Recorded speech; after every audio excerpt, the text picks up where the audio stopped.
Hi, everybody. Today I have a gentleman with me, a Mr. Vince Davies.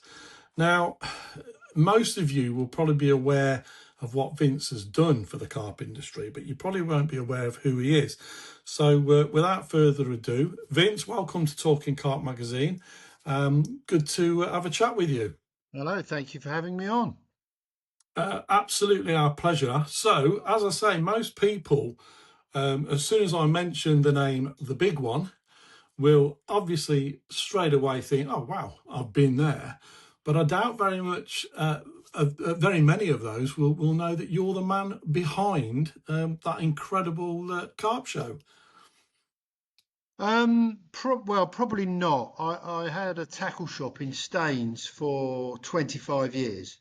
So most people from that sort of area would have known me for having a tackle shop. And the big one actually sort of started by accident many years ago when I bought some clearance stock and did a little sale in the shop. And then I thought this is quite a good idea. I'll put an advert in the Angling Times, and in those days there weren't many people doing that. So I put an advert in the Angling Times, and loads of people flocked. And I thought, well, we'll do that next year. And we sort of bought stock throughout the year. And then I had a couple in the back room of the pub next door. And I thought I'd done really well. I've sort of got about 8 trestle tables there and taken the whole back room. And then again, people liked it, but we were way ahead of anybody else doing that. And Yeah. then we moved into the town hall in Staines, and we had basically outgrew that. And then we went to Thorpe Park, and we're going back a long time ago. And I got the bill, and I'll be open and honest with you, it was £2,000, but we're going back sort of 35 years. And I thought Mhm. to myself, that's a bit steep, that. Wow. So I thought what I'll do is I'll get 4 people to give me £500 each, and that sort of covers the the most of it. And then I'm still going to have to advertise it, and that's what I did. So I had 4 people gave me £500 each, and then I had the rest of the space, and that's how it all started. And then that was a success. And in those days, people were queuing to get over the bridge at Thorpe Park. And then we outgrew the dome and we moved into a temporary structure, which I don't want to call it a marquee, because if you think of a marquee, you think of a sort of a canvas tent.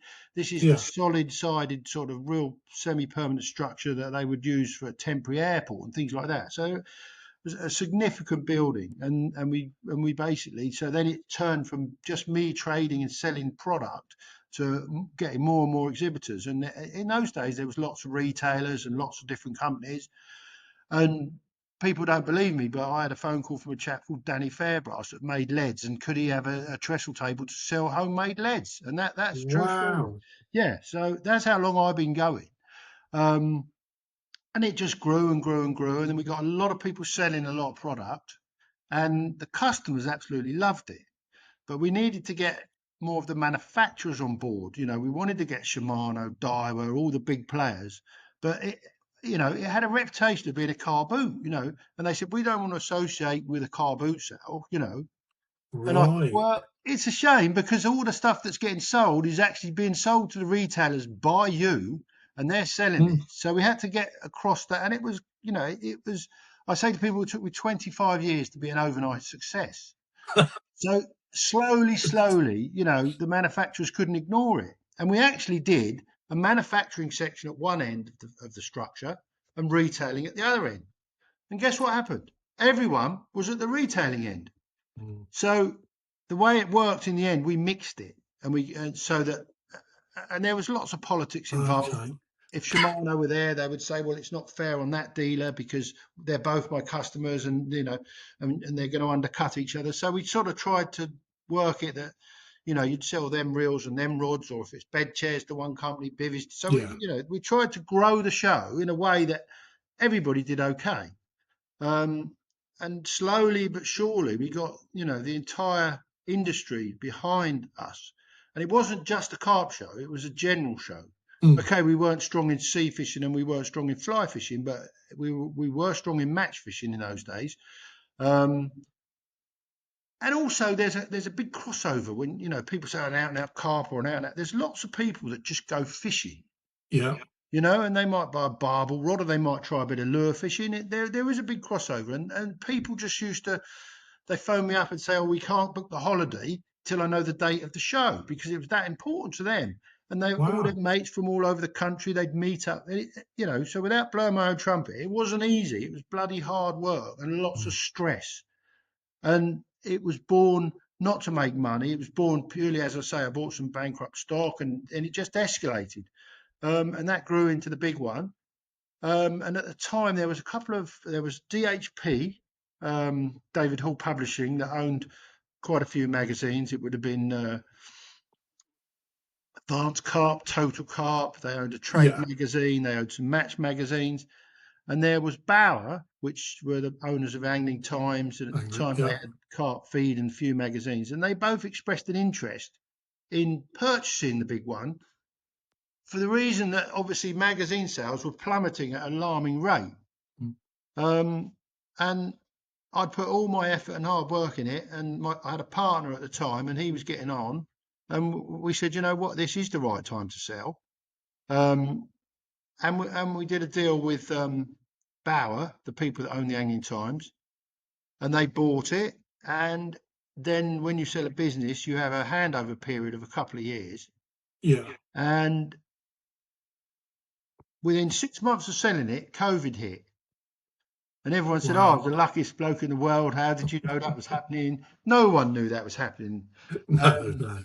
so that was the story of that. And then I supposed to do a handover period for 2 years, um, but that sort of went on because of COVID. It went on for about 5 years, Right. and they were a good company, but it's quite. And I probably was not a very corporate person. Right. Um, it was my baby. I built it up. I'd made every decision, whether they're right or wrong. Whereas Yeah. when you sell it to a corporate, you have about 27 people signing off what the person before did and blah, blah, blah. Yeah. It's a much slower operation, quite frustrating. But no, Mm. anyway, so that was the story of that. They then sold it to, about last year, they sold it to a company called Kelsey Media, who are a company which own loads and loads of little independent magazines, like small holding magazines, caravan magazines, Oh, okay. but they happen to own Carpology, and that's their link into the fishing market. But they also have about 60 other events, all in specialist fields. So Right. they like the idea of the big one. Um, and so they bought it. And when they bought it, they took sort of, I would say, the 3 or 4 best people, or the people that were closest to running the big one, and they went across. So a lot of the general anglers won't know any of that. But although I now don't, my period is finished with them, I'm in a very good relationship with them. I still have a stand at the show. And they ring me up, I'll ring them up. We talk about things. So we still work very closely. So that's the big one. And then there used to be a carp show held by the Carp Society at Sandown Park Racecourse, as there was a Okay. carp show at Five Lakes, the Essex. Yeah. I can't remember what it Yeah. was called, but it was the Yeah. Paisley's. Anyway, so that there was that carp show as well. Um, and then I don't know if there was infighting within the Carp Society, or for whatever reason they stopped doing it. Right. And I used to get a phone call from the marketing people, somehow got my number and said, "Oh, we've been told if we want to run a show, you're the person to speak to." Right. So I said, "No, to be honest, I'm not interested. And they kept badgering me and hounding me, and I said, "Look, I'm really not interested. It's, what have I got to prove? I've started one up small, I've grown it, I've sold it, Yeah. and I don't, I've done it. I really." Anyway, she kept hounding me and wearing me down, and I worked very closely with a company called Anchor Exhibitions that did all my carpeting, lighting, shell, all the things that the general public don't know about an event, and the costs and hidden costs and building theatres and the lighting and all the PA systems and putting a Mm. pond in, all that sort of stuff that goes with when you run an event.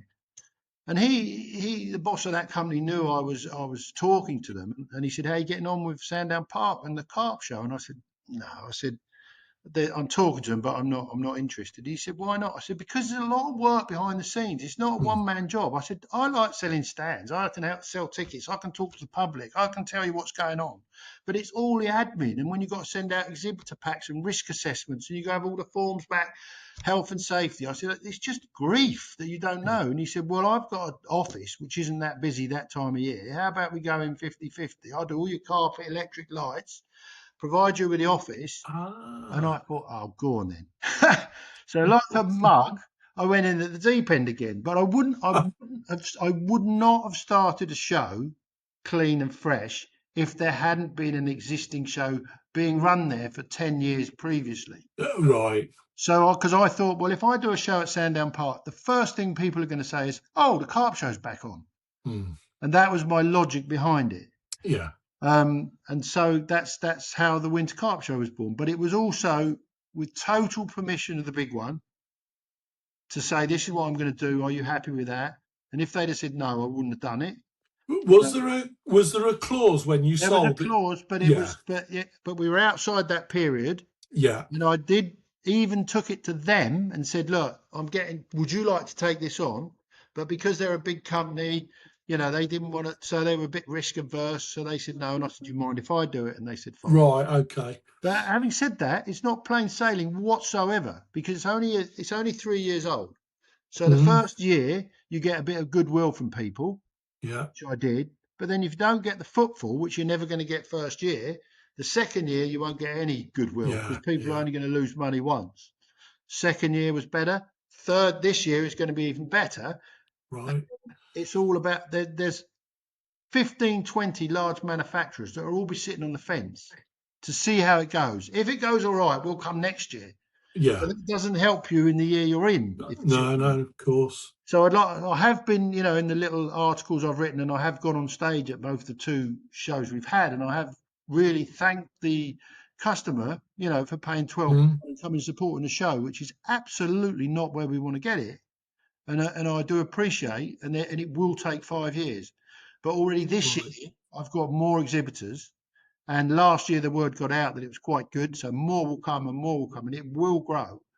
But it's not easy. They don't, because the market is tough, and they've Mm. only got so much budget. And as you Yeah. were talking about before the interview, you've got Den Bosch in Holland. They'll be committed to the Essex Carp Show. They'll be committed to the big one. So there's only so much budget. So they're not just going to do anything that's put in front of them. Yeah.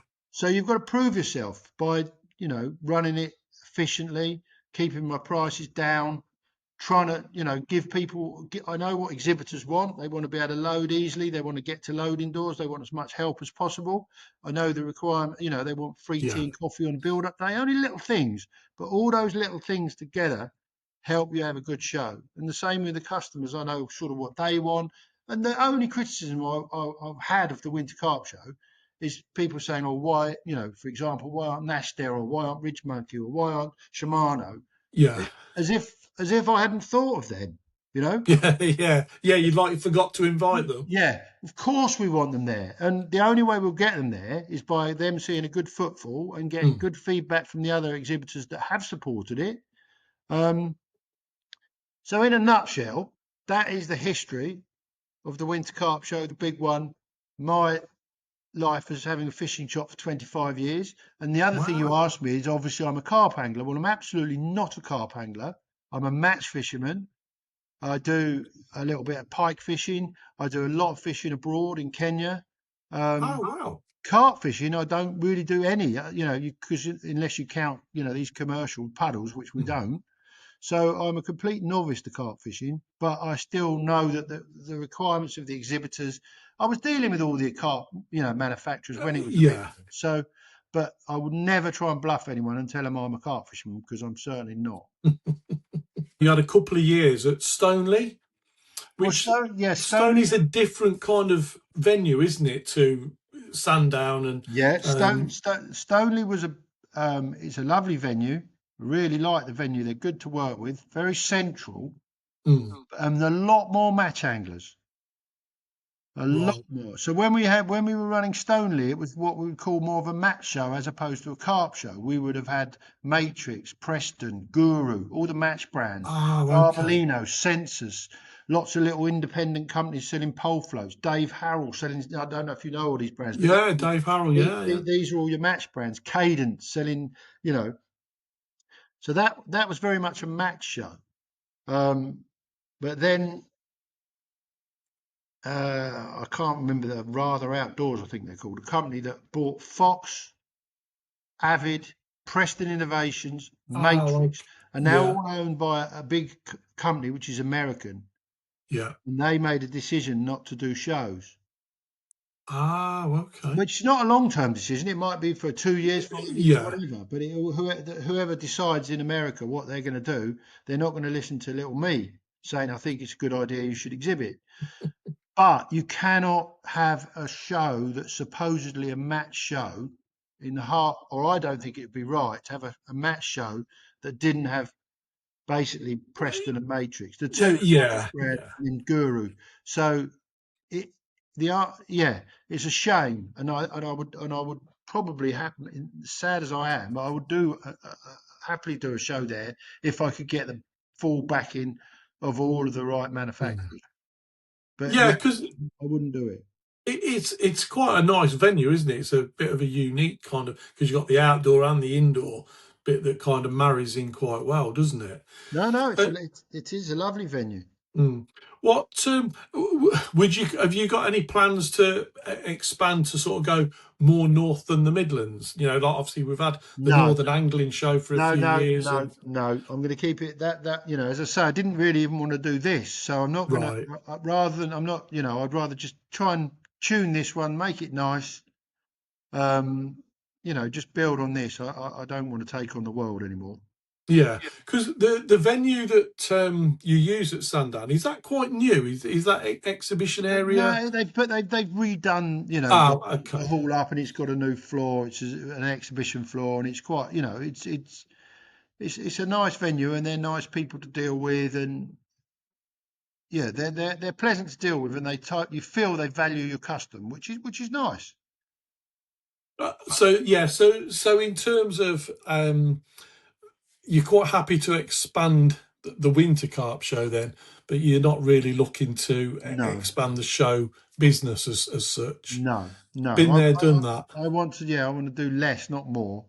Um, So so you yeah, so you say you had so was you? I take it your tackle shop was just it was just general fishing tackle yeah, that you just sold. general You did, fishing. I was yeah. in Staines, I was on the Thames, but there were, we were in near the Colne Valley. We had Longfield, all the Raisbury pits. We had all the top carp anglers in the area. Mm, It was, I mean, I know that you're significantly a carp audience. yeah, So you have the real top echelon of carp anglers are not your best customers for a show mm, because they've already got everything. So yes, yeah, they might want to come and listen to a seminar, but they're not really, and they might want to come and meet their mates. So, the other thing is people said to me, well, why will the Winter Carp Show be any better than the Carp Society show was? It's difficult because it can get tired, so you have, mm, I always like to say to myself, I want to encourage the father that takes his son fishing that wants to get into carp fishing. He wants to buy a pair of alarms. He wants to buy a pod. yeah, He doesn't know everything. He hasn't got everything. He doesn't know the ins and outs of baits. So I'm trying to encourage people that weren't carp fishing to get them into it. right. Obviously, they'll sell all the top end, all your Delkims, everything you can imagine will Mm, be sold. But it's also encouraging the youngsters, encouraging the bottom end, encouraging people to catch more fish. Um, yeah. Do you with this the Winter Carp Show? Do you get to sort of was it your decision who to get on stage, who to do the talks, and or is that something that you no, I just mean we're anyone can, if we obviously people like Neil Spooner have got a hell of a following. So mm, it's better to have people. Ali Hamidi's got a good follow. So the people that people have heard of and want, that's obviously worth having them. But if someone came to me and said, "Look, could I do a talk?" I'll be happy as long as it's Uh, interesting. You know, yeah. Okay. we had Des Taylor last year do a talk, and Des said, "Well, you know what? I'm a bit, I'm 73 now, and half these people won't have heard of me, And I said, "Well, a lot of them will have, and don't worry about it." Anyway, he did a talk, and he was talking about, going right back to when he was Mhm. using parboiled potatoes dipped in honey, all the Yeah. Yeah. all the old stuff, and how the tackle had progressed, and whether they'd all heard, some of them had certainly heard of him, but the ones that hadn't were absolutely interested in what he had to Mm. say because it was actually pioneering carp fishing way before, all the rigs or everything's done nowadays for people, isn't it? In the old days, it was all Yeah. experimental.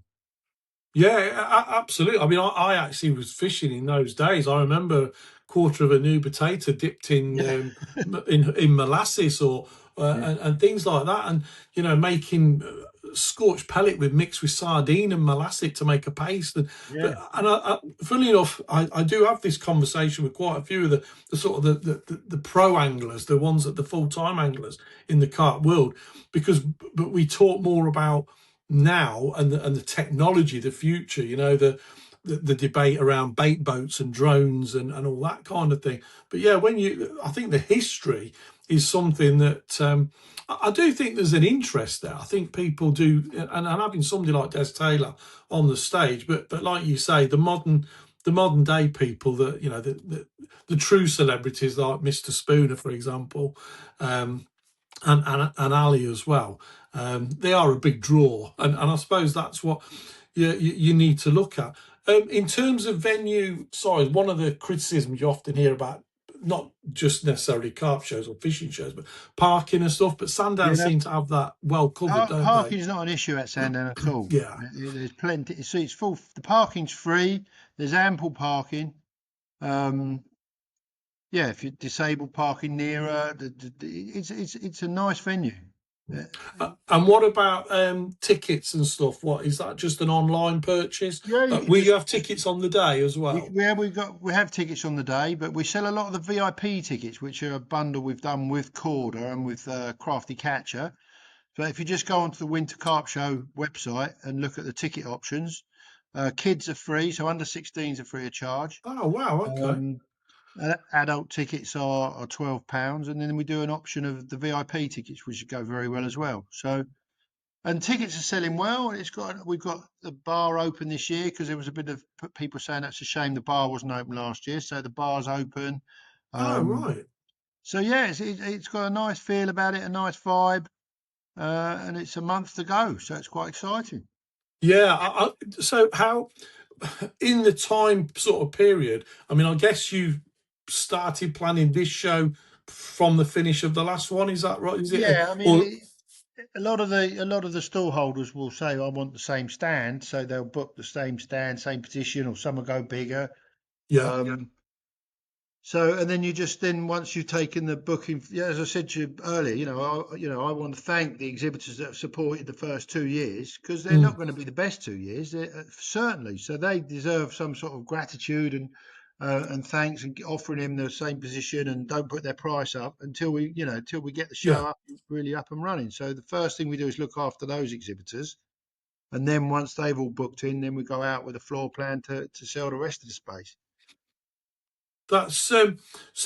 And again, do you look to? Is it just down to the exhibitor where they are? They pick their spot, Well, so you can to a group company. degree, but you will also have, one bait company doesn't want to be next to another bait company, Mm. so you've got to be mindful. And it'd be stupid to put two. You want to, and also I won't take too many bookings of the same type of people. Oh, okay. We have instances where you've got companies selling nearly the same product, and if I took a booking off both of them, they'd both do half as well. Yeah, Neither of them would come back next year.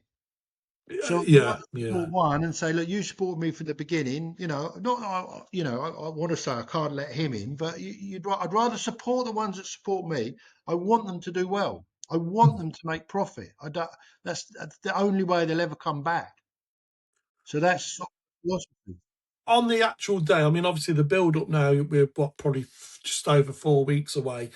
Oh, it's actually less than Yeah, that, isn't it? yeah, Um, in terms of controlling the event, so car parking, yeah, stewarding, security, yeah. is that all done by Sandown? Is that all, or do Well, you no, have to? there'll be a certain number of car park marshals, certain number of people clearing up cardboard, certain number of security staff, which we will sit down with Sandown. We'll look at the potential footfall, and we'll take a view on how many we think we need of each of those. So they'll Right, be within okay. the tenancy. So when you pay a tenancy to the venue, you also including personnel.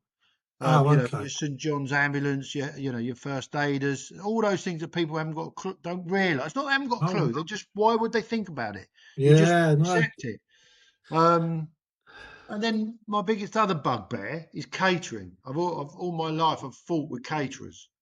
Um, Really? yeah, really, because they think, Wow. right, we're going back, not just saying Sandown, we go back to the big one, and the Mm, caterer will come in and say, well, we want to charge, £8 for a hoisin duck wrap and £3, whatever for a coffee and a tea. And you think, I know my clientele, mm, they're anglers. They want a bacon butty and a cup of tea for less than a fiver. And if you yeah. start charging silly money, they don't think it's you. They think it's me. The Yeah, of organiser's course. ripping us Yeah, off. yeah. And I've started from the back room of a pub, work my nuts off to get it where I want. I'm not going to have you as a caterer come in at the end and see a big crowd and think, oh, we can make a killing here. Mm. But I've fought all my life with caterers. But you've also, when you go to, if you book the XL in London or you book the NEC or you book any of these big venues, you have to take their catering, and it is actually a racket. Oh, okay. So there you Yeah, go. It's not all me. yeah. Well, so we'll remember that when they're charging us £10 a pint then at the bar. Well, that's it. I mean, again, I would have 20 emails going back and forth, arguing over making the price of a pint right, because I don't think, if it's a fair price, people will, they'll have four or five. But if it's a rip off, it's just I don't know. It's just my mentality. I Yeah, don't no, know. it's a fair thing because it is something that often gets mentioned at the shows, Yeah, of by course. the people that are there to see what's going on. Um, but no, it's a really fascinating insight. I mean, I'm presuming you is 2026 still, a plan that Oh, for the Winter Carp Show and yeah, beyond? Are we 100, looking yeah, at? 100%. Yeah, I want, every year I want to just build it a little bit more. Mm, 30% increase if I can increase ticket sales and exhibitors each year. That's what I'm going to try and achieve, and I'm confident I will achieve it. yeah, I Oh, mean, so well, if you do with this what you did with the big one, I mean, it's going to turn into an absolute incredible show. And was the fact that it's the Winter Cup Show, the timing of it, end of November, the build up to Christmas, was that kind of yeah, oh, absolutely. I in mean, the thoughts as well? yes, yes, very much so. And there was a little bit of resistance earlier on because it clashed with Black Friday. Um, Right, okay. And that goes back down to, there was some history within the trade between, Eric's Angling, who was a massive player at the time, and Mm. there was a little bit of politics when it was the Carp Society show, not mine. And there was like Oh, okay. I think Eric's weren't allowed in by the organisers, so they had said, right, any price you can see at the Carp Society show will be online, and it all got a bit silly. So I had Right. to shake off a little bit of that people don't realise. But now we're going to see Black Friday. Well, let's use it to do Black Friday deals. Come and get some deals. Mm. Um, and That's I, it's an interesting point because companies do jump on the back, even though they're not at the show, but they'll have show deals on their own websites and stuff like that, saying, "Oh, we're not at yeah, such and such show, but we're doing show deals." But I suppose, I mean, that you've got no control over. That's it entirely. What if they no, want I to do think that, I they think can we've do got that. to. I was talking to one of the manufacturers the other day, and they said, he feels that he's really looking forward to the show because the lack of shops now. Yeah. With Angling Direct nearly taking over the whole. If I Mm. was talking to say a brand like Sonic, they would have certainly plenty of their products in an Angling Direct store, but Yeah. they wouldn't have all of them. because you wouldn't be able to take all of the products from all of the manufacturers. So if Right. you Yeah. you know if you want to show something that isn't in one of those shops and you want to, that's why a show is so good, Mm. because you can actually put it in their hands, show it to them, let them touch it, feel it. It's a great opportunity of talking about baits, and there's still Yeah. an I think appetite for shows. Yeah, absolutely. I think people still like to be, especially, I mean, carp products aren't cheap. And I think people like to be hands-on before they commit. So even if they're not buying at the show or directly on the build-up, there's certainly the after show sale kind of is still there in the pipeline, isn't it? Um, but yeah, so just briefly then, so you say you're not a carp angler. Do you still match fish now, or is it more just pleasure Yes, no, fishing for you? I still match fish sort of a couple of Oh, days a okay. week. Yeah, very much so. I love my fishing. Is that like team fish, or are you Yeah, just? team fishing. Yeah. So who do you fish with? Who you with? Well, I fished for my old shop, which is, although I'm not there anymore, that shop's been taken over. Oh, okay. So it's sort of a half of the shop team and half of a club called Twyford. Right. Okay. Yeah, and we're in the Oxford Winter League. We fish quite a few team matches throughout the year. We fish leagues and yeah, just Wow. So is carp fishing just something you've never really? I mean, obviously you catch carp, but it's not something you've sort yeah, of ever it's not fancied focusing on. no, no. And what about the Kenya stuff? What's that you fish Because now? I've been going to Kenya for a long, long time on holiday, and I just I just fell in love with the whole continent of Africa, the Mm. people. The fishing obviously is good, but it's not just the fishing. And then about 18 years ago, I bought a house there. Oh, right, okay. So I've actually got a place there. So I try and sneak out Wow. for winter sort of thing. Yeah, I was going to say, is that where you go and chill out once the Winter Carp Show's Yeah, done? yeah, Yeah, exactly. sounds like definitely like a good plan. One of the guys that is doing a talk, he goes all around the world um, catching fish, and he said, "Look, I've got some great fish stories, but it's not really related that much to carp, you know." He said, "I had 36 off the top on a chum mixer last 3 weeks ago, sort of thing." When he Wow. told me this, and he said, "I don't, all the other carp boys are sitting around the lake, bottom rigs, and these fish are." And I said, "Look, that is exactly what you should be saying. You're Yeah, an yeah. angler. You go all around the world, you catch all species of fish, Mm. and you think outside the box when you want to catch fish. Don't just follow what everyone else is doing." So all these things are interesting.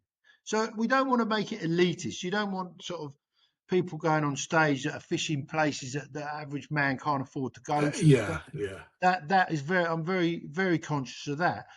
It needs to be informative, but it's still people still like to see some fantastic fish that people catch in Thailand at Gillam's or wherever, don't they? Mm. So Yeah, it's yeah, it's absolutely. it's getting the balance between helping someone who's fishing every week just catch a few more fish, and then also selling them a dream of other things they can do. Like you say, I think there's still uh, a massive place for these kind of shows. I think, like you say, people use it as a social gathering as much as to purchase. But yeah, I'm really excited to be down there. But I like to see. It always intrigues me the setup. I mean, a lot of these organisations, a lot of the companies now are, they've got their show stands and they're geared for it and that. But the actual start to finish thing's incredible. I mean, the pack away is even more incredible, isn't it? Yeah, well, So I don't know when you're coming, but you're welcome to come from the Thursday through to the Monday and watch things go on. And by all means, come down whenever you want and get a feel for it. And yeah, I think well, I was hoping Friday was the first day because I thought that normally when I've been into the shows, that's normally quite a chaotic time. So that's when I like to sort of get in people's faces and proper annoy them. Do yeah, you want to speak to me? But no, Vince, listen, it's been absolutely brilliant. It's been fascinating to to see the inside track and meet the man who set up probably it's got to be one of the if not the best known show name in Europe, isn't it? It's got to be by now. yeah, I think So, it's fairly well established and it's doing well. And it's and I want it to do well. I'm really pleased, and as I say, I exhibit there now. And last year when I was at the big one, that they had a lure section, which was like I'd never seen anything like it, Mm. second to none. It was unbelievable. And Yeah. they'd introduced the C section and all the tuna fishing, which is now we're now probably the best tuna destination in the world. England, Really? Oh, Cornwall, really? absolutely unbelievable. Oh, wow. Yeah. That is a surprise. Have you just quickly? Have you been over to what was Zwal? Have you been over to Den Bosch as No, it I is now? haven't. No, but I've spoken to the guy, we've. I'm not saying I'm jealous, but let's just say that the Dutch government give a funding to allow them to be able Mm. to sell their stand space cheaper. Yeah, So I always used to get, well, we can go to Swallow for half the money you're trying to charge us for the big one yeah. because we didn't get any subsidies. No, But no, exactly. I mean, but it he's a is really nice, incredible. a lovely guy, and he's done really well, and I only ever hear good things about it. Um, yeah. So, and it's the same old thing, you think us show organisers are sort of rivals, but we've actually got more in common with each other than because we know the pitfalls. Yeah, And and it's a very specialist. It's a niche thing, isn't it? To organise, set up a show, and especially from the early days when you did it, because there was yeah, nobody else really to learn from, was there? no, I learnt a lot. I see things, I see things through different eyes. Mm. Yeah, yeah. It's like if Listen, you buy a Vince. car, you've got the same. You suddenly see loads of people with that car on the road, don't you? Anyway, Yeah. I'm getting on. Sorry about that. No, no, And it's fine. It's fine. I'm just conscious of taking up too much of your no, that's evening, but fine. And I'd like to it's thank you for giving me the opportunity, and and I hope all your readers and subscribers enjoy what I've had to say and not get too bored. And I'd love yeah, to see no, you no. the I'm same. sure they will. Like I say, it's a fascinating insight to something that hundreds of thousands of people have been to, but probably never even have a thought about what's on the other side of it, or how it even Yeah, gets off the ground. But yeah, Vince, listen, absolutely fantastic.